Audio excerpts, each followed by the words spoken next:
And bam, welcome back to Nando Talk, guys. The Miami Dolphins lost week 2 of the NFL preseason. We lost 15-13 versus the Raiders, so close to winning. A game-winning field goal by Jason Sanders just doinked and missed. A bit sad, but at the end of the day, as fun as it's been watching our 53-man roster starting to round out, as fun as it's been watching and get a little taste of the Dolphins, as fun as it's been to watch our young rookies ball like Erik Ezukanma and Skylar Thompson, QB2. I'll get to that in a second. But as fun as this has all been, at the end of the day, preseason games are glorified practice. They're just for us fans to start getting a taste of football again, for our coaches to start getting some concepts down, to seeing what the edges of the roster look like, what some depth is, to gauge rookies. And at the end of the day, just get a taste of it all. Just get a sense of it, because the real football for us, September 11th, week 1 versus the Patriots, that's when we'll finally see what this team is truly made of. Yes, we'll start to get more peaks during joint practice next week versus the Eagles, and obviously do that last preseason game if we play the starters, because we did not play all our starters this week 2 game. We did not play Tyreek Hill, Jalen Waddle, or Teron Armstead. Be they health reasons, be they precautionary, we didn't get the shiniest toys out there. We only had the other starters out for 2 drives. We couldn't accurately gauge everything. Tua Tagovailoa did go 6 for 8, 60-something yards. He played okay. He was fine. Maybe nothing to write home about, nothing to truly show. It was a bit of a vanilla offense, the kind of bland play calling. They did start opening it on later on, which we will talk about when we get to Skylar Thompson, which I know you all want to hear. I'll probably timestamp it so you can scrub through all this. But hey, Tua Tagovailoa played fine. You know, I get it. Fans are like, oh, it's just the same old, same old. He didn't push it down. I want to see more from him. I wanted to prove it. Like I said, we're going to see all that September 11th. Week 1, when we unleash the beast, when we unleash the offense. Until then, until we have all our starters out there, until we have all our receivers, our entire 5 starting offensive linemen, until we have better play callers, don't tell me you're going to write off Tua already. Okay, guys, it was fine. He did what he had to do. The plays that were dialed up, he ran them. Yes, we didn't score. There were 2 drives, decent completion percentage, decent yards over 4 quarters, over a full game. That's like 240 yards. The chances of a touchdown definitely increase. It's fine. You know, I'm okay with that. I'm okay with what QB1 has done in training camp so far. The alarms do not need to be sound. The offense will continue to figure itself out, and I want to keep paying attention in this joint practice against the Eagles. That's going to be big to continue to see development, as well as the health of all of our starters. Because, again, that is the biggest thing of the preseason. Health, health, health. Keep our guys healthy. When Nick Needham banged up his hand, it was so frightening for a second. Thankfully, he seems to be fine and we seem to be good to go. But after True Williams tearing his ACL last week, I want no injuries. If we need to rest all the starters, if we're that worried, sure, let's do it. Keep them boys healthy, because the football season is long. The year is a hard one. We've got a lot of traveling and a lot of games to win. So if we got to keep the boys healthy, that's fine. Run them hard in practice. Then joint practices are going to do wonders for us to really gauge our team against the Eagles. Preseason, if we don't play them out, that's fine. I do want to see more production, obviously. That's not writing off, the fact that our running game had 7 yards in the first half. That's ridiculous. I think our offensive line's pass protection has increased. Run blocking would definitely love to see that increase as well. Armstead wasn't out there. Coleman is hyped. I would love to see improvement from the line, that goes to say. But also our running backs, they're kind of talented, guys. I want to see more from Sony Michel. Come on. Chase Edmonds has been fine in camp, and I want to see translated more to game. Let's run a little bit more Raheem Mostert. Zaquandre White did have a touchdown. Caught a ball in space, made a little move. Wakata. And then bada bing, bada boom. He scored a touchdown with Skylar Thompson.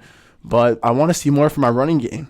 And now there we go. Segue to Skylar Thompson. Bam. The moment you've all been waiting for. Skylar Thompson has had a very great start to the preseason. It's been really cool to see this 7th rounder just elevate. Yes, he's 25 years old. Yes, he's a guy who had an interesting journey to the NFL coming out of Kansas State. Yes, he's a 7th rounder, but this guy has shown he belongs in the league. And there are rumblings that he should be quarterback 2 in Miami. And that's what I'm going to talk about, whether he should be better than Teddy Bridgewater. Because Skylar Thompson should not be quarterback 1. That is ridiculous. That is asinine for anyone to suggest that even close. Okay, guys. Skylar Thompson is fine. He's a good developmental guy. He's a guy who can grow. He's got talent. He belongs in the league. But to say he's quarterback 1 after 2 games in the preseason against 3rd and 4th stringers is ridiculous. And I get what you want to say, that Tua played against 2nd stringers on Saturday. That's cool. He played against the best the defense that Tua went against was the best of the night. By the time Skylar Thompson came on the field, those were the worst players that the Raiders had.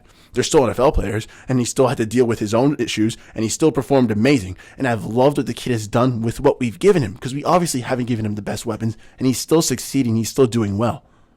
But he's facing vanilla defenses. He's playing defensive coordinators who are not scheming up to knock him around and to razzle and dazzle him. He is playing a bland defense. He's playing great football, and I love to see that. And due to that, I think he should be the second quarterback on this NFL team. For those of us still listening, Teddy Bridgewater, 60-something starts, and I've been a big Teddy fan. Teddy Two Gloves. I've loved what has happened. When he got hurt in Minnesota, it was tough. I'd love to see him. He did bounce around throughout the NFL after that, but I'd love to see him hold on to the NFL in his career. If he wasn't on the Dolphins, I would wish him the best. If he wasn't $6.5 million this year, I'd wish him the best. If Skylar Thompson had been balling out, I'd wish for him the best to be our backup. Unfortunately, Skylar Thompson is balling out, and it is hard to keep 3 quarterbacks on the roster.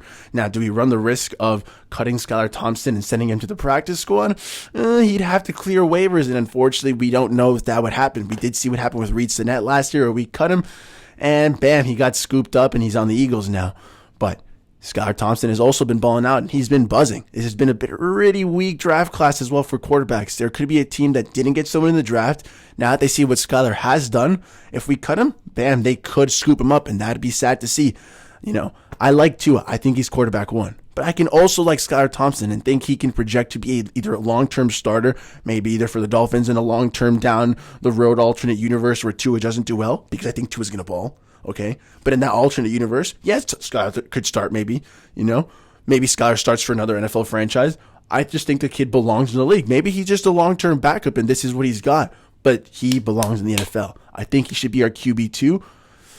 If we do keep 3 QBs, I could see him being QB3, just because maybe McDaniel prefers Teddy Bridgewater's experience and the fact that he can plug and play him in the middle of if Tua does go down, God forbid, If Tua does go down, you could see Teddy Bridgewater as a veteran just being able to handle being popped into a game, whether it's in a quarter and a halftime, whatever. He can do it.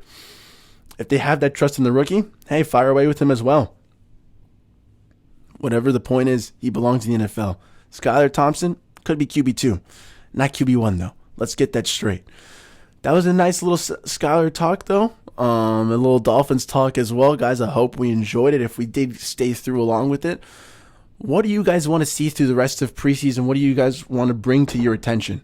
At the end of the day, it's going to be a fun time here in Dolphins Nation. So comment below what you guys want to keep seeing against the Eagles, and I hope to be bringing it to your attention. As always, like, comment, and subscribe. Thank you for tuning in to Nando Talk, and I'll drop some links to some other videos over here. As always, keep having fun. Stay safe, Dolphins Nation. Boom. Fins up, and thanks for tuning in to Nando Talk.